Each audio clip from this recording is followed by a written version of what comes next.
একটি ইতিহাস কীর্তন করিব। নারদ মুনি শতদ্বীপী ভগবানকে দেখতে গেলে জনলোকে একটি মহা ধর্মসভা উপস্থিত হয়েছিল। সেই সভায় তুল্য বিদ্যা পাণ্ডিত্য শীল সম্পন্ন ব্যক্তি ছিলেন।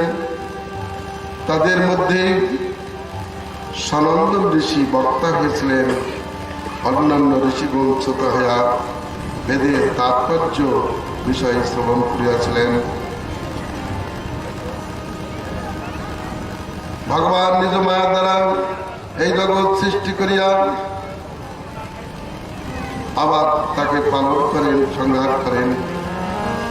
পুনরায় তিনি এই জগৎকে সৃষ্টি করেন। যেমন রাজা সাহিত্য হলে প্রাতঃকালে বন্দীগণ তার গুণগান পূর্বক তাকে জাগ্রত করেন, তদ্রূপ শ্রুতিগণ তারা ভগবানকে স্তুতি রসে জাগ্রত করে। ভগবান নিঃশ্বাস যত শ্রুতিগণ স্তুতি রসাস্বাদে কৃষ্ণে জাগাই প্রতিদিন। বাসুদেব পরাবেদা বলে শ্রুতিগণ, অতএব শ্রুতি কৃষ্ণ প্রেমের ভাজন। স্তুতিতে প্রকাশে শ্রুতি সম্বন্ধ বিজ্ঞান, অবিধেয় প্রয়োজন তাতে বিদ্যমান। বেদের সম্বন্ধ কি? বেদশাস্ত্র কয়ে সম্বন্ধ অবিধেয় প্রয়োজন। কৃষ্ণ সম্বন্ধ, কৃষ্ণ ভক্তি অবিধেয় প্রেম প্রয়োজন। এত ব্যতীত বেদের অন্য কোনো সম্বন্ধ আলোচ্য নাই। অন্যায় ব্যতিরেক কিংবা মুখ্য গৌণ বৃত্তিভেদে বেদের প্রতিজ্ঞা কেবল কহে কৃষ্ণকে। শ্রুতি ভগবানকে স্তুতি করেন, ভগবানের সম্বন্ধ বিজ্ঞানকে প্রকাশ করেন, ভক্তির মাহাত্ম্য গান করেন, ভক্তের মহিমা গান করেন, ভগবত প্রেম প্রয়োজন বিষয়ে উপদেশ করেন। সেই শ্রুতি বলছেন, হে অজিত, আপনি সমস্ত ভগবান মায়ানাশ করে আপনার বিজয় দর্শন করান। আপনি সর্বশক্তিময়। আপনার এই যে মায়া দোষভাগী রূপে গণ্য, কিন্তু কখনো কখনো আপনি এই মায়ার দ্বারা জগৎকেও সৃষ্টি করেন। দেব এই দুই প্রকার লীলা গান করিয়া থাকেন। মাটি হইতেই যেমন কটফটাতে উদিত হয়, মাটিতে লয় প্রাপ্ত হয়, তদ্রূপ আপনা হইতেই জগৎ উদিত হয়। কৃষ্ণাদেব সমর্থিতং জগদিদং কৃষ্ণে লয়ং গচ্ছতি। কৃষ্ণে তিষ্ঠতি বিশ্বমিতাদখিলং কৃষ্ণস্য দাসাভয়ং। কৃষ্ণেনাখিল জগতি বিপরীতা কৃষ্ণায় তস্मै নমঃ। কৃষ্ণ রক্ষতি ন জগত্রয় গুরু কৃষ্ণ হে বিশ্বম্ভর। শ্রুতি বলছেন, কৃষ্ণই আমাদের রক্ষক, কৃষ্ণই পালক, তিনি জগৎগুরু জ্ঞানদাতা। তাই জগৎ উদ্ভূত হয়ে আছে, তাতেই অবস্থিত, তাতেই লয় প্রাপ্ত হয়। জীব কৃষ্ণের দাস, তিনি জীবের সদ্গতিদাতা। তাকে বিশ্বাস করা উচিত, তাকে নমস্কার করিলে জীব এই মরণ ধর্ম হইতে রক্ষা পান। অতএব মাটি হইতে জাত মাটিতেই লয় প্রাপ্ত হয় যেমন, তেমনি এই জগৎ আপনার মায়া বিক্রমে আপনা হইতে উদ্ভূত হয়, আপনাতেই লয় প্রাপ্ত হয়। জান্যায় মনীষীগণ সর্বান্তঃকরণে আপনাতেই ভক্তি বিধান করিয়া থাকেন। কখনো কখনো বেদে অন্যান্য দেবতার মহিমা কীর্তিত হইল। সেটা কেমন? যেমন পৃথিবীরই একটি খণ্ড বিশেষ, প্রকার বিশেষ ইট পাথরে পা দিলে যেমন ভূমিতেই দেওয়া হয়। দেবতার কীর্তন করিলেও ভগবানের কীর্তন হয়, কারণ ওই দেবগণ ভগবানের বাবুস্থানে। তবে দেবতার কীর্তনে ভগবানের সম্পূর্ণ কীর্তন হয় না। আর দেবতার ভজনাদির দ্বারাও জীব জন্মগতি থেকে রক্ষা পায় না। হে ভগবান, আপনি ত্রিগুণ মায়া মৃগীর নর্তক, পাপনাশী আপনার কথামৃত সমুদ্রে মার্জন করে জীব সর্ব পাপ থেকে মুক্ত হন। আপনি যাদের চিত্তে স্ফূর্তি প্রাপ্ত হন, তারা পাপ পুণ্যাতীত হয়ে থাকেন, তারা সর্বশুদ্ধিতে শুদ্ধিমান। যস্মরে পুণ্ডরীকাক্ষং সবাচ্ছপন্তরসি। পরন্তু ভগবান, যারা আপনার ভজন করে না, এই ভারতে সুদুর্লভ মনুষ্য জন্ম লাভ করে আপনার ভজন করে না, তারা কেবল কামড়ের হাপড়ের মতো শ্বাস প্রশ্বাস দিতে থাকে, তারা জীবন মৃত। আপনি বেদতন্ত্রে পশুর মতো তাদেরকে কর্মকাণ্ডে আবদ্ধ করিয়া থাকেন। কর্মকাণ্ড জ্ঞানকাণ্ড কে তারা অমৃত বলে খায়, নানা দলি ভ্রমণ করে, কদর্য ভক্ষণ করে, তার জন্ম অধঃপতনে যায়। এই শ্লোকে ভগবানের সর্বেশ্বরত্ব, তার ভজনের জন্ম সাফল্য গান করেছেন। আর বলছেন অনন্ত দেব, যারা স্থূলদর্শী, সেই স্থূলদর্শী গৌতমাদি ঋষিগণ উদরস্থিত মণিপুর ব্রহ্মের ঘোষণা করে। যারা অনুরাগী, সেই আরণীগণ হৃদয়স্থ ব্রহ্মের উপাসনা করেন।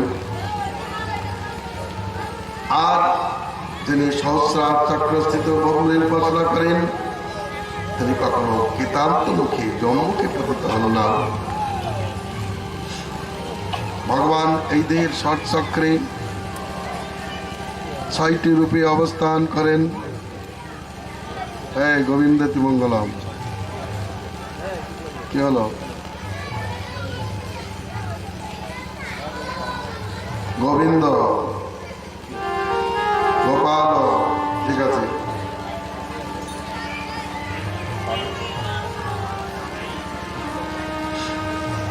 ভগবান, আপনি সর্বত্রই তো কারণ রূপে অবস্থিত। আপনি নিষ্কারণ, সর্বভূতে আপনি কারণ রূপে অবস্থিত। অচল পদার্থের মধ্যে আপনি সৎ রূপে অবস্থিত। যারা জানতে পারেন, তারা শোক মোহ থেকে মুক্ত হন। এই বিশ্বের নানা দেহে ভ্রমণকারী জীবগণ আপনারই অংশী। ইয়াই শাস্ত্রের নিরূপণ। ইয়া জানিয়াই বিবেকীগণ বেদ ধর্ম বিসর্জন করিয়া সুদৃঢ় ভক্তি যোগে আপনার পাদ পদ্মে ভজন করিয়া থাকেন। ঈশ্বর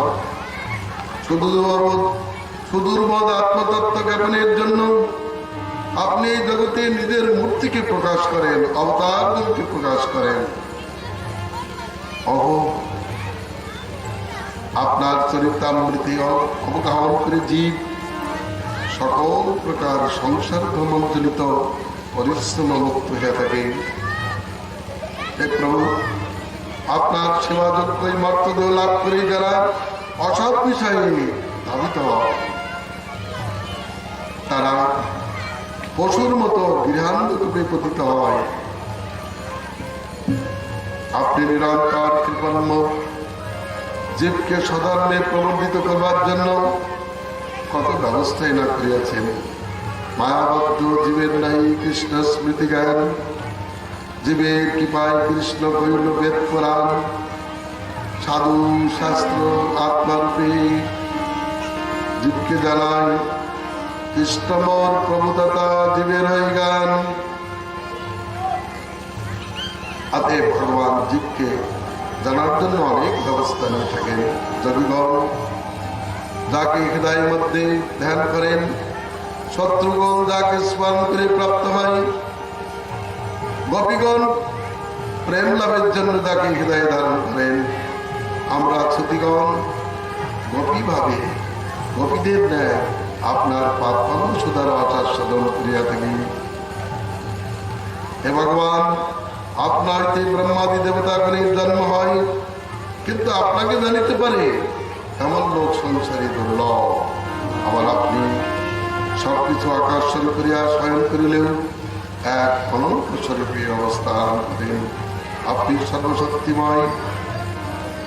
যেমন খণ্ড রাজ্য প্রতিগণ প্রজাদের সেবা গ্রহণ করিয়া মহামণ্ডলেশ্বরকে পূজাদান করিয়া থাকে, তদ্রূপ দেবতাগণ মনুষ্যগণের পূজা লইয়া থাকেন। আবার মহামণ্ডলেশ্বর স্বরূপ আপনাকেই পূজা করিয়া থাকেন। আপনার ভয়ে বায়ু প্রবাহিত হয়, মৃত্যু প্রাণীর মধ্যে বিচরণ করে, সূর্য উদিত হয়, চন্দ্র তার শীতলতা দান করে। আপনি সর্বেশ্বর, আদৌ সর্বেশ্বর জ্ঞান কৃষ্ণেতে হইবে। অন্য দেবগণ ভগবানের বাহুস্থানীয়, তারা নানা অঙ্গ হইতে দাঁতে গেছেন। যদি কেউ বলেন ভগবান সৎ হইতে যখন এই জগৎ জাত হয়েছে, আপনা হইতে যখন এই জগৎ জাত হয়েছে, তখন এই জগৎটি সৎ বা চিন্তা বলা যায়। যেমন জাদুঘর সৎ, কিন্তু তার জাদুবিদ্যা সৎ নয়।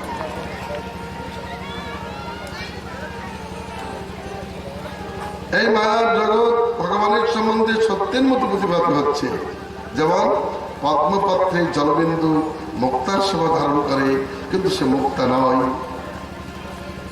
তদ্রূপ এই অনিত্য জগৎ, মায়িক জগৎ ভগবানের সম্বন্ধে সত্যের মতো প্রতিভাত হচ্ছে, প্রকৃত সত্য নয়। সত্য স্থানে তার কোন নিত্য প্রতীতি নাই। কিন্তু মূর্খগণ সত্য জ্ঞানে তার প্রতি ধাবিত হইয়া বঞ্চিত হয় মাত্র। ভগবান গুণময় জগতের আপনি তো একমাত্র প্রভু। আপনাকে বাদ দিয়ে জগতে কিছুই পৃথক করা যায় না। যে ব্যক্তি স্বর্ণবিলাসী, তিনি কখনো কুণ্ডলকে পরিত্যাগ করিতে পারেন না। কুণ্ডল তো স্বর্ণই, স্বর্ণ কুণ্ডলের আকৃতি নিয়ে আছে। অতএব ভগবান বহুশ্যাং প্রজাদয়ে, ভগবান বহুইতে বিলাস করিলে তিনি এই সমস্ত রূপে প্রকাশিত আছেন। যেমন চতুর্শ্লোকী ভাগবতে বলেছেন, অমেবাসমে পাগ্রে নন্নাজ্জাৎসদাচাৎপরম পশ্চাদে তজ্জবিতচ্চ যবশিষ্যে তুষ্মাহম। সৃষ্টির পূর্বে আমি একমাত্র ছিলাম, তখন ব্রহ্ম, জীব এবং মায়া আমার থেকে পৃথক ছিল না। আমি বিদাকারী ছিলাম, এখন ভিক্ষাকারী প্রকাশিত হইয়াছি, অন্তিমে আমার ফলাকারী অবস্থান করিব। ভগবান আপনার পদকর্ম সেবা যারা করেন তারা মৃত্যুঞ্জয় হয়, আর যারা আপনার পদকর্ম সেবা করে না, আপনি বেদতন্ত্রে তাদেরকে পশুর মতো বন্ধন করিয়া সংসার দুঃখ ভোগ করিয়া থাকেন। হে প্রভু, আপনি তো সর্বময় তত্ত্ব, আপনি নিত্যমুক্ত জীব, আপনার কৃপাই মুক্ত হয়। জীব সর্বগত নয়, আপনার দাস। এই পুরুষ প্রকৃতি আপনার অনুগ্রহিত সমস্ত কাজ করতে পারেন। অতএব মায়াবশে যদি কেউ মনে করেন যে জীবই ব্রহ্ম, এটা ভুল ধারণা। নিত্য প্রভু যার হৃদয়ে আপনার পদ্ম বিরাজ করেন, তার চরণামৃত সর্ব পাপ বিনাশ করিয়া থাকে। পৃথিবীতে বহু তীর্থ আছে, ঋষিগণ সেখানেই অবস্থান করে থাকেন, কিন্তু চিত্তের বিকার নির্মাণে নির্মূল করবার জন্য ভগবত বৈষ্ণব প্রয়োজন। এই সৃষ্টির পূর্বে পৃথিবী ছিল না, এখন আছে। সত্যের মান্যী পরে থাকবে না, কিন্তু আপনি ত্রিকাল সত্য। আপনি ছিলেন, এখন আছেন, পরেও আপনি থাকেন। সবকিছু লয় হইল, আপনি অলয় স্বরূপ অবস্থান করেন। তবে জীব কেন আপনাকে জানতে পারে না? এর কারণ হবে, কারো কণ্ঠে মনে থাকিলে যদি সেই মনির কথা ভুলে যায়, তাহলে মনে মনে ঘুরে মনি লাভ করতে পারে না। তদ্রূপ জীব আত্মস্থ ভগবানকে ভুলিয়া গিয়াছে। সেই জন্য বিভিন্ন স্থানে ভগবানকে অনুসরণ করিয়াও পাইতেছে না, আবার অন্বেষণ করবার পদ্ধতিও জানে না। তার কণ্ঠে আছে মণি, সে ভুলে গেছে মণিকে। হৃদয়ে কাম জড়া থাকলে হৃদয়স্থ ভগবানকে চিনতে পারে না। অতএব জনগণ যখন হৃদয়ের কাম পরিত্যাগ করতে পারেন, তখনই অন্তরে ভগবানকে দেখিতে পারেন। ভগবান আপনার ভক্ত শুভাশুভের অতীত, পাপ পুণ্যের অতীত, বিধি নিষেধের অতীত, কারণ তারা সর্বান্তকরণে আপনাকেই সার করিয়াছে। আকাশের ধূলিকণা যেমন লমকূপে প্রবেশ করে, অনন্ত কোটি ব্রহ্মাণ্ড আপনার লমকূপে প্রবেশ করে।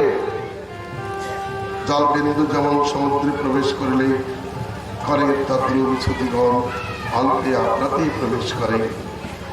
এইভাবে শ্রুতিগণ ভগবানের তত্ত্ব, মহত্ব, গুরুত্ব, প্রভুত্ব, কর্তৃত্ব গান করে চললেন। ভগবান শ্রীনারায়ণ বলিলেন, এই রূপে মণিগণ জানি আত্মপদ, সনন্দনে পূজা কইল সিদ্ধ মনোরথ।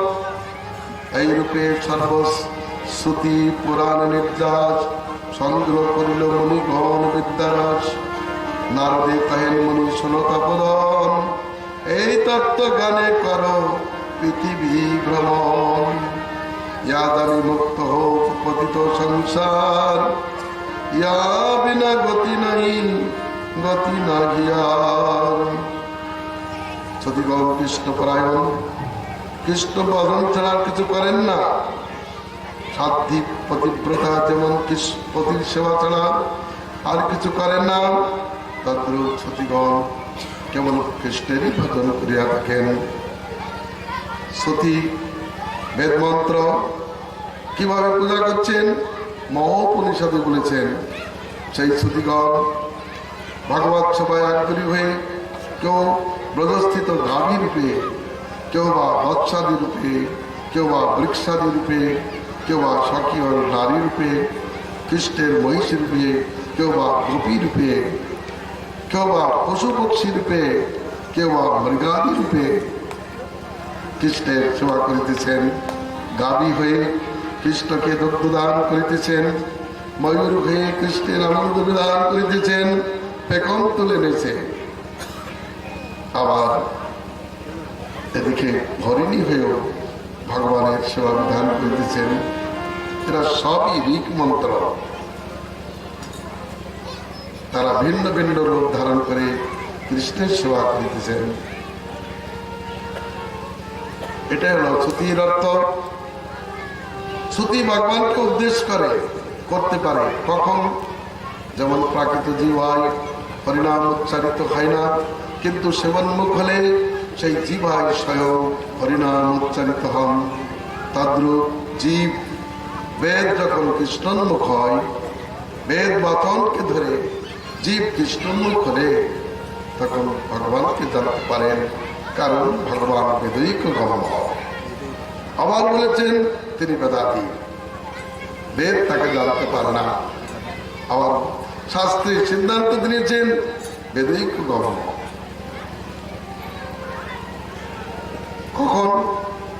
যখন জীব সবন্মুখ হয়, তখন বেদের প্রতিবদ্ধ বিষয় জানতে পারে। এই শ্রুতিতে যখন কৃষ্ণ পর ব্যাখ্যা আরম্ভ হয়, শ্রুতি যখন কৃষ্ণপরায়ণ হয়, সবন্মুখ হয়, তখন তারা ভগবানকে বোঝাতে পারেন, জানতে পারেন। অতএব রাজার প্রশ্ন ছিল, ত্রিগুণময় বেদ কি করে নির্গুণ ব্রহ্মকে উদ্দেশ্য করেন? এরপরে আমাদের আলোচ্য বিষয়, রাজা প্রশ্ন করেছেন, গুরুদেব, দেব অসুর মনুষ্যদের মধ্যে যারা অমঙ্গল চেষ্টাযুক্ত শিবকে ভজন করেন, তারা তো ধনধান্যে পূর্ণ থাকেন, পরন্তু ষড়ৈশ্বর্যবতী লক্ষ্মীনাথ নারায়ণের পূজাকারীগণ নিঃস্ব হয় কেন? বিরুদ্ধশীলযুক্ত ব্যক্তিদের ভজন গতি বিরুদ্ধ হইল কেন? অর্থাৎ যিনি ষড়ৈশ্বর্যপতি তার ভজনকারী নিঃস্ব হয়, আর যিনি নিঃস্ব মহাদেব তার ভজনকারী এই ধন সম্পত্তিতে পূর্ণ হয় কেন? তদুত্তরে শ্রী সুখদেব গোস্বামী বলিলেন, শিব শক্তি দ্রুত সচ্ছদ ত্রিলিঙ্গ গুণ সমৃত বৈকারিক সৈদস্য তামস চিত্তহং ত্রিধাম। শিব সর্বদাই শক্তিযুক্ত, আর শক্তি ত্রিগুণময়ী। ত্রিগুণময়ী শক্তির সঙ্গে বিরাজ করায় শিবের ভক্তগণ ওই বিকারভূত বস্তুই প্রাপ্ত হন। শিবের ভজন করলেই এই প্রাকৃত বস্তু আদি লাভ হয়। কিন্তু হরি সাক্ষাৎ নির্গুণ পুরুষ, তাকে ভজন করলেই জীব নির্গুণতা প্রাপ্ত হয়, গুণধর্ম থেকে মুক্তি লাভ করেন। রাষ্ট্রীয় যজ্ঞের অবসানে আপনাদের পিতামহজি যুধিষ্ঠির মহারাজ নারদের কাছে এইরূপ প্রশ্ন করিয়াছিলেন, কৃষ্ণের কাছে প্রশ্ন করিয়াছিলেন। কৃষ্ণ পিতু হইয়া যা বলিয়াছিলেন তা শ্রবণ করুন। কৃষ্ণ বলিয়াছিলেন, যস্যামনুগৃহ্ণামি হরিষ্যে তদ্ধনং শনৈ ততো দানং তদন্তস্য স্বজনা দুঃখ দুঃখিতং সততা বিতত যোগো নির্বিন্ন শ্রদ্ধনে গয়া মৎপরৈকিত মত্রস্য হরিষ্যে মদনুগ্রহম তদ্ব্রহ্ম পরমং সুষ্মং চিন্মাত্রং সদানন্তকম বিজ্ঞায়াত্মতয়া ধীর সংসারাদ পরিমোচতে। প্রচুর সিদ্ধান্তপূর্ণ কথা বলেছেন।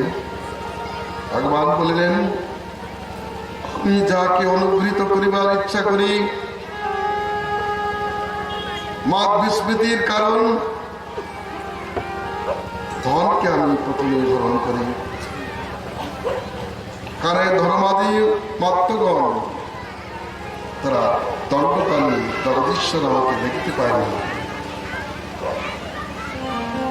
অতএব আমি তার প্রতি অনুগৃহীত করি ইচ্ছা করি, তার ধন হরণ করি। ধন হরণ করে তার স্বজনকে তাকে পরিত্যাগ করে। আর সেই ব্যক্তি দুঃখিত হইয়া সংসারে ধন সংগ্রহিতে নির্বেদ প্রাপ্ত হয়। কোথায় যাব? সাধুদের কাছে যায় বলিয়া সাধু সন্নিধানে উপস্থিত হইলে আমি তাকে প্রচুর কৃপা করি। ওই সাধু সঙ্গ হইতেই আত্মতত্ত্ব অবগত হইয়া আমার ভজন করিতে করিতে পরিশেষে সংসার ধর্ম হইতে মুক্তি লাভ করে। কিন্তু আমি দুরারাধ্য, ইহা জানিয়াই যারা প্রাকৃত ভোগাদি প্রাপ্তির অভিলাষ করেন, তারা শিব আদি আশুতোষ গুণকে উপাসনা করেন, বর লাভ করেন, কিন্তু বরদাতাকেও পর্যন্ত ভয় দান করিয়া থাকেন, তাদেরকে বিপদে ফেলেন। সদেব শ্রীপাদ বলিলেন, আশীর্বাদ এবং অভিশাপ দিতে ব্রহ্মা বিষ্ণু মহেশ্বরের সমর্থ।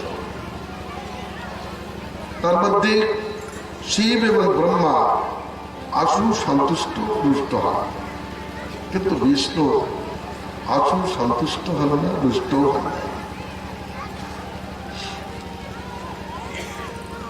ভগবান কাকু বল আশীর্বাদ দিয়েছেন একথা আমরা জানতে পারি, কিন্তু কখনো অভিশাপ দিয়েছেন একথা আমরা তো পাই না। কিন্তু তার চরিত্র অদ্ভুত চরিত্র। এ বিষয়ে একটি ইতিহাস কীর্তন করিতেছি। পরাকালে শকুনি পুত্র বিকাসুরকে বরদান করিয়া শিব বিপদে পড়িয়াছিলেন। বিষ্ণু তাকে রক্ষা করিয়াছেন। গুরুদেব একটু বিস্তারিত ভাবে বলুন। এক সময় শপথী নন্দন বৃকাসুর নারদকে দেখিয়া বলিলেন, বিশ্বর, ব্রহ্মা বিষ্ণু মহেশ্বরের মধ্যে কি আশুতোষ? নারদ বলিলেন, শিবই আশুতোষ। অতএব শিবকে আরাধনা করবার জন্য বৃকাসুর কেদার ক্ষেত্রে উপস্থিত হইল। নিজের অঙ্গের থেকে মাংস কাটিয়া ওম নমঃ শিবায় বলিয়া আহুতি দিতে লাগিলেন। সপ্তম দিবসে শিবের আগমনে বিলম্ব হচ্ছে দেখিয়া তিনি অস্ত্র দ্বারা শিরোচ্ছেদ করিতে উপস্থিত হলেন। এমন সময় মহাদেব আসিয়া তাকে হাতে ধরিলেন। মহাদেবের স্পর্শে দেহটি সুবর্ণ সুন্দর হইল। বলিলেন, হে বৃক্ষ, কি জন্য আমার আরাধনা করিতেছ? অবিলসিত বর প্রার্থনা করো। সেই ধর্মটি মহাদেবের কাছে এই বর চাইলেন, আমি যার মস্তকে হস্তার্পণ করিব সে ভস্মসাৎ হইল। সে ভীত হইলেন, কিন্তু বর না দিলেই নয়। সেই জন্য তথাস্তু, খুব কাতর ভাবেই বললেন তথাস্তু। বর প্রাপ্ত হইয়া ওই বৃকাসুরের চিত্তে গৌরী হরণ লালসা জাগ্রত হইল। সে ভাবিল, শিবকে প্রণান্ত না করিতে পারিলে আমি গৌরীপতি হইতে পারিব না। অতএব বলিল, গুরুদেব, আপনি যে বর দিয়াছেন আমি সেই বর পরীক্ষা করিতে চাই। পরীক্ষা করো। আমি আপনার মস্তকে হস্তার্পণ করিয়াই পরীক্ষা করিতে চাই।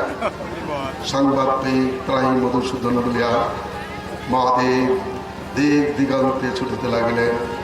গুরুদেব, অপেক্ষা করুন, অপেক্ষা করুন। আপনি বর দিয়েছেন, তাকে প্রমাণিত করুন। মহাদেব ছুটেছেন দিক দিগন্তে, নানা দিক অতিক্রম করিয়া চলিয়াছেন। স্থূলাঙ্গ চলতে পারেন না, তথাপি চলেছেন। আর গিয়ে চলেছেন মধুসূদন ত্রাহিমাম ত্রাহিমাম। বৈকুণ্ঠ থেকে ভগবান শিবের দুর্গতি দর্শন করিয়া করুণ চিত্তে তাকে বিপদ মুক্ত করবার জন্য এক ব্রহ্মচারীর বেশ ধারণ করব ওই অসুরের সম্মুখে উপস্থিত হলেন। আর বলিলেন, শাকুনে ভবান ব্যক্তম শ্রান্ত কিং দুর্মাগত খনং বিশ্বান্মতাং পুরুষ আত্মায়াং সর্বকামধেধু। এই শকুনিনন্দন, আপনাকে তো পরিশ্রান্ত দেখাচ্ছি, কি জন্য এত দূর আসিয়াছেন? ক্ষণকাল বিশ্রাম করুন। এই আত্মা সর্বকামনা পূর্তিকারক। যদি আমরা শ্রবণের যোগ্য হই, তাহলে আপনার অধ্যবসায় আমাদের কাছে প্রকাশ করুন। সে বলিল, আমি মহাদেবের আরাধনা করিয়াছিলাম, তিনি আমাকে বর দিয়েছেন, আমি বর পরীক্ষা করিতে চাই। তিনি এখন ভীতভাবে পলায় যাইতেছেন। কি বর দিয়েছেন? কি বর চেয়েছেন? আমি যার মস্তকে হস্তার্পণ করিব সে ভস্মসাৎ হবে। আমি বর পরীক্ষার জন্য তার মস্তকে হস্ত স্থাপন করিতে ইচ্ছা করি, কিন্তু তিনি ভীত হয়ে চলছেন। ভগবান বললেন, যদি এই রূপী হয়ে থাকে, আমরা কিন্তু শিবের বাক্যে বিশ্বাস করি না। কারণ দক্ষ সাপে শিব পিশাচত্ব প্রাপ্ত হয়েছে। সবসময় মনুষ্য সমাজ পরিত্যাগ করে ভূত পেট পিতারদের সঙ্গে অবস্থান করে।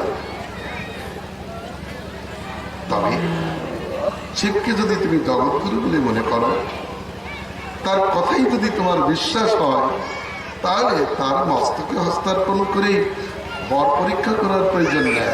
তোমার মস্তকে হস্তার্পণ করিয়াই বরটি পরীক্ষা করিয়া নাও। ভগবানের মধুর বচনে অসুর মোহিত হইল। সে চিন্তা করিল সত্যিই তো, তাই নিজের মস্তকে হস্তার্পণ করিবা মাত্রই সে ভগ্নসাৎ হইয়া গেল। জয় শব্দ নমঃ শব্দে সাধু শব্দে জগৎ ভরিয়া গেল। হরি হরি বল। দেবতাগণ থেকে পুষ্পবর্ষণ পূর্বক ভগবানের জয়গান করলেন। শিব সংকট থেকে মুক্ত হলেন। ভগবান বলিলেন, হে মহাদেব, এ পাপ নিজের পাপেই ধ্বংস হয়েছে। অহোদেব মহাদেব পাপায়ং চেন পাপননা আত কোন মহচ্ছিস জন্তুর্বৈ কৃতবিল বিষম।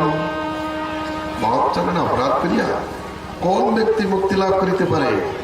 অতএব পাপী ব্যক্তি মহচ্চরণে পাপাচরণ করিয়া নিজেই ধ্বংসপ্রাপ্ত হন। এইভাবে ভগবান শিবকে মুক্ত করলেন। শিব ভগবত চরণ ধরে কান্নাকাটি করে স্তুতি করিলেন। তার আজ্ঞা লইয়া যথাস্থানে প্রস্থান করিলেন। অতএব দেখিয়েছেন ব্রহ্মা শিব থেকে জীবের আত্যন্তিক মঙ্গল সিদ্ধ হয় না। ভাগবত গান করেছেন, তত্র শ্রেয়াংসি সর্বাণি পঞ্চ সপ্ততনোবিনম।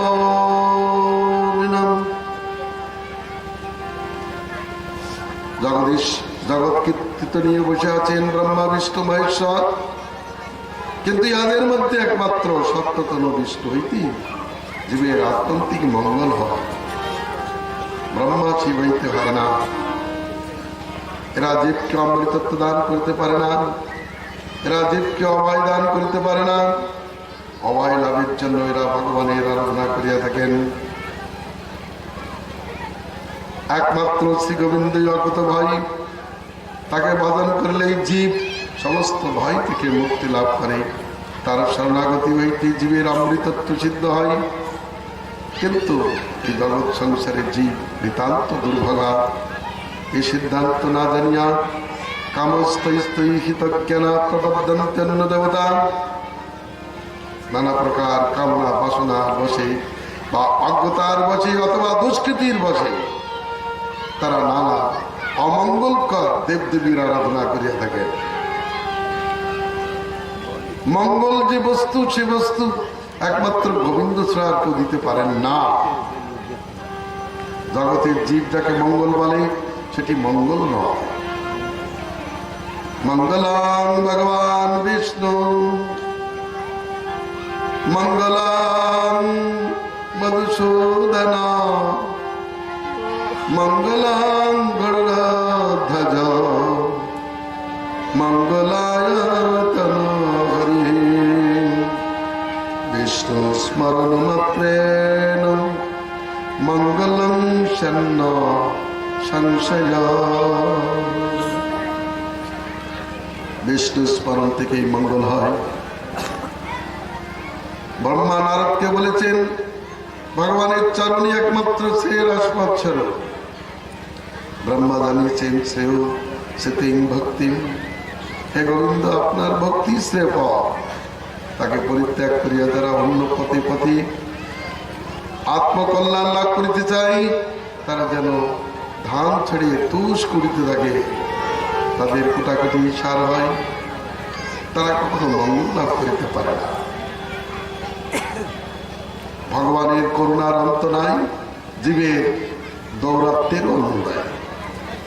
ভগবান বলে চলেছেন, জীব অন্যথা করে চলেছে। একটু জ্ঞান ফিরছে না। কত ভাগবত শুনছে, আজকাল তো ভাগবতের ছড়াছড়ি, কিন্তু ভাগবত ছিল দুর্বুদ্ধি। এই ভাগবত শুনে যাচ্ছে, পরক্ষণেই পাড়া বলে দিচ্ছে। ভাগবত শুনছে, আর ওদিকে নানা প্রকার গাজন আরম্ভ করছে। বোধ না, একটা মেথরকে দেখলাম ময়লা তুলছে আর সেই হাতেই খাচ্ছে।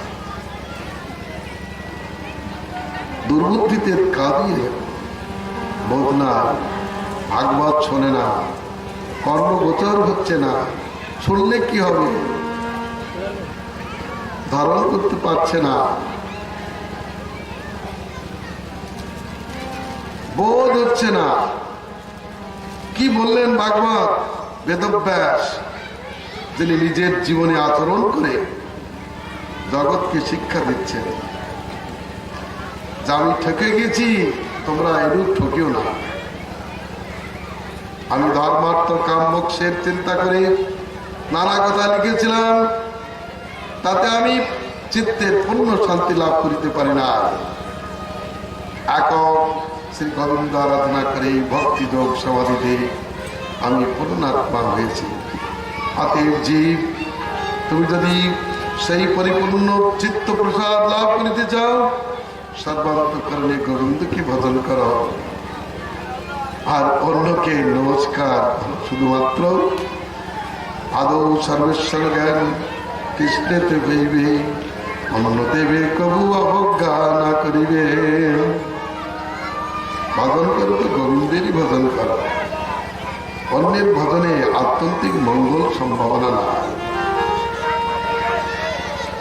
তারা ভজনীয় নয়, মনে করছে মানুষ ভজনীয়। কে ভজন করেন? যেমন এই জগতের লোক, কোন একজন ব্যক্তি অমুককে ভগবান বলেছেন, সে তো ভগবান নয়, আর তার দেখা দেখি মূর্খগণ তাকেও ভগবান বলছে। এইভাবেই চলছে। আর কে মঙ্গল দিতে পারে? কোথার থেকে মঙ্গল লাভ হয়? নারদ মুনি এক সময় দ্বারকায় যে ভগবানকে জানালেন, ভগবান, জীব জাতি দুঃখ পাচ্ছে, আপনি তাদের বাঞ্ছিত বস্তু দান করুন, আপনি তো কল্পতরু। নারদ বললেন, ঠিক আছে, তুমি তাদেরকে দিয়ে দাও। ঝুড়ি ভরে ভরে ফেলতে লাগলেন। সকলের মাথায় সবকিছু পড়ছে, আর ঝুড়ির ভিতরে একটা রয়ে গেছে, সেটা আর পড়ছে না। সেটা ঝাড়া দিতেই পড়লো কৃষ্ণের চরণে।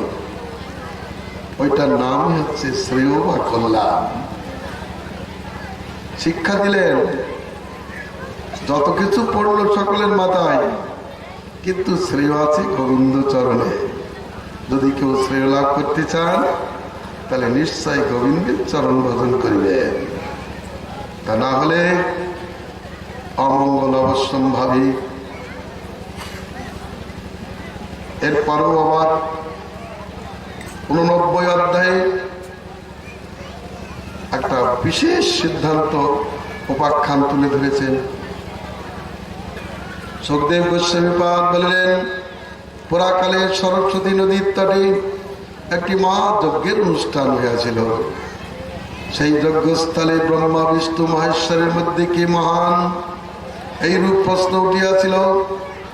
বেদব্যাস চলিত নানা শাস্ত্রে নানা বাক্যে তাদের মোহ উপস্থিত হলে তারা কে মহান নির্ণয় করিতে না পারিয়া পরিশেষে ব্রহ্মনন্দন ভৃগুকে পরীক্ষা করিবার জন্য পাঠাইলেন।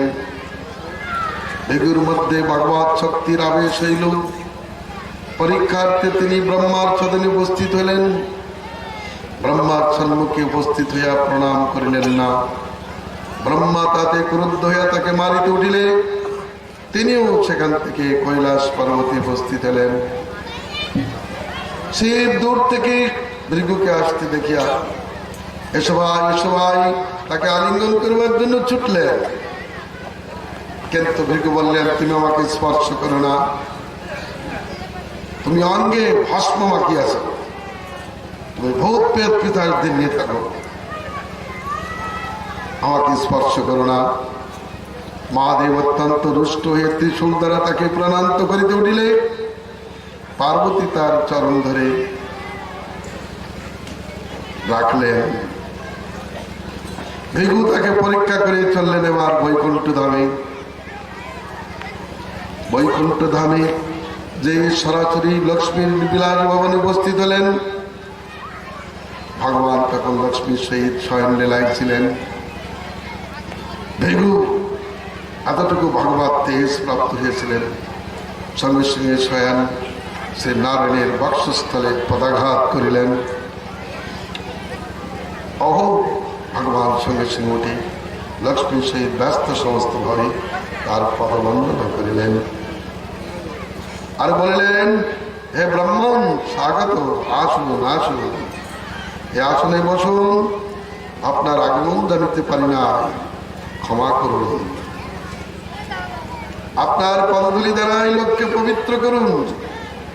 আপনার চরণ চিহ্ন বক্সে ধারণ করে আমি আজ লক্ষ্মীর একান্ত কৃপাভাজন হইলাম। আমি চিরদিন এই ভৃগুপদ চিহ্ন বক্ষস্থলে রাখিব। সুখদেব শ্রীপাদ বললেন, এই যে ভৃগু ভগবানের মুখে এই সমস্ত কথা শ্রবণ করে কেবল আনন্দ শ্রী বর্ষণ করিতে লাগিলেন। বিষ্ণুর গুণে তার বড় মুগ্ধ হইল, তিনি আর কিছু বলিতে পারিলেন না। কাঁদিতে কাঁদিতে যজ্ঞস্থলে উপস্থিত হইয়া বলিলেন, মণিগণ, আমি এই অনুভব করিলাম বিষ্ণুই হচ্ছে মহান। মহান শব্দটা আমরা যেখানে সেখানে ব্যবহার করি। মহান কাকে বলে? না খন্নতে মানেই দশমাত সমান নিগদ্ধতে, যাকে কোনো পরিমাপকের দ্বারা মাপা যায় না, তাকে বলে মহান। যার অন্তরায় ব্রহ্মা শিবাদির অন্ত আছে, তারা সীমিত, শ্রী গোবিন্দ শিব, অতএব তিনি মহান। উপচার হিসেবে তাদেরকে মহান বলা হয়। যেমন ছোট ছেলেকে বাবা বলা হয়। ছোট ছেলে তো বাবা নয়, তাকে বাবা বলে থাকে, বাবা কোলে এসো, এমনটি বলে থাকে। শাস্ত্রে শিবাদিকে যে ভগবান বলেছেন, উপচার হিসেবে বলেছেন, ভগবান নয়। ভগবানকে যার পাপ কর্ম হইতে গঙ্গা দেবীর আবির্ভাব হয়েছে, তিনি ভগবান। মৈত্র মুনি বলেছেন, সর্বকারণ কারণে। ভগবান শব্দ মৈত্রেয় সর্বকারণ কারণে, তিনি সমস্ত কারণের কারণ, সেখানেই ভগবান শব্দ ব্যবহার করা হয়।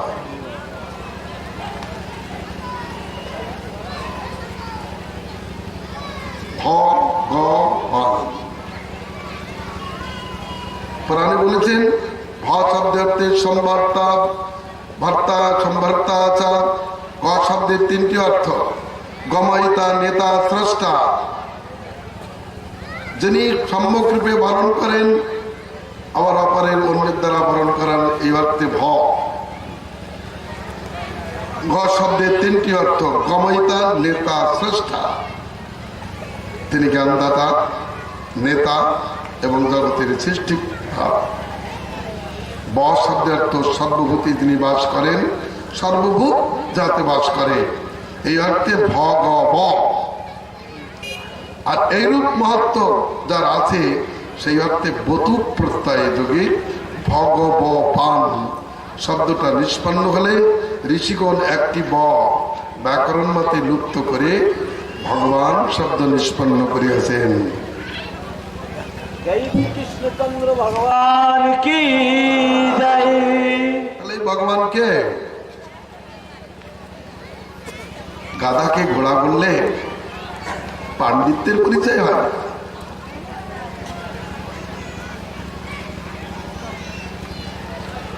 ভগবানের লক্ষণ কি বলে দিলেন, ভূয়ান সংসাদ বিষ্ণু। সঙ্গে সঙ্গে ঋষিগণ বিষ্ণুতেই শ্রদ্ধা ধারণ করিলেন, কারণ যত শান্তি, যত অভয়ম, ওই বিষ্ণু হইতেই শান্তি, বিষ্ণু হইতেই অভয় লাভ হয়, বিষ্ণু হইতেই ধর্ম লাভ হয়। ধর্মের মূল সেই বিষ্ণু।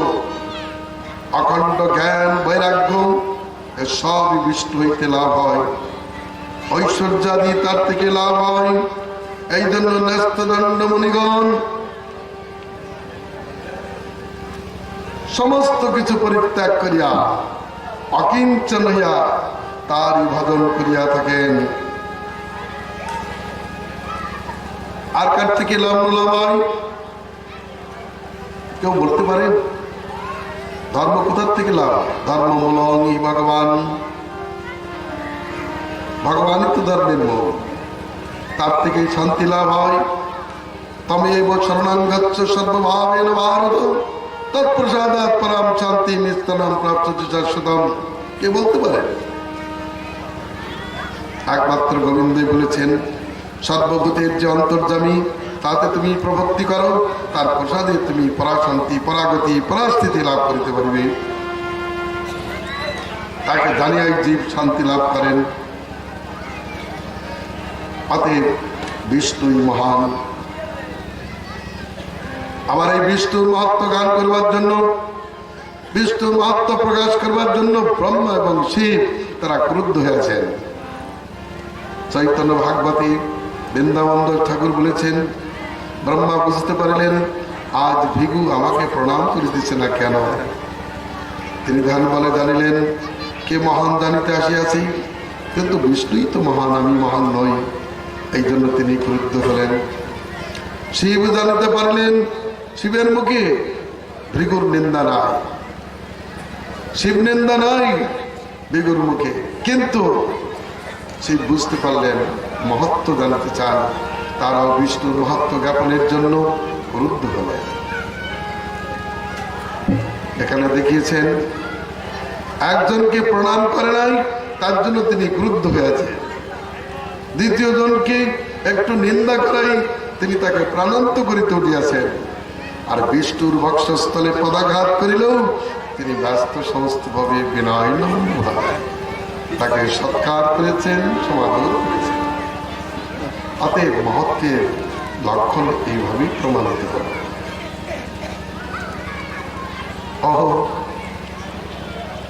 আবার কৃষ্ণের মাহাত্ম্য বিচার হবে। এত বিষ্ণুর মাহাত্ম্য গানের পর সঙ্গে সঙ্গে কৃষ্ণের মাহাত্ম্য গানের কথা হবে। এক সময় দ্বারকায় ভগবান অবস্থান করিতেছেন। এক ব্রাহ্মণের সন্তান প্রসব করিল, সন্তানটি মরিয়া গেল।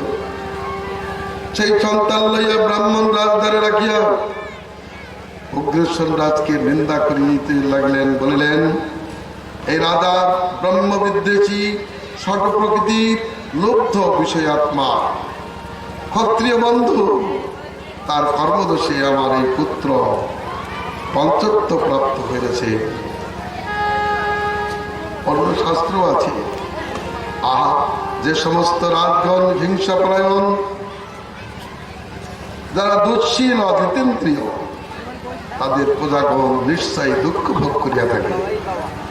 শাস্ত্র অন্যত্র বলেছেন, অসদ্বিত্তৌ হি নিপতা বকালে মৃয়তে জনম। রাজা যদি অসদ্বৃত্তি যুক্ত হয় তাহলে জনগণ অকালেই মৃত্যুবরণ করে।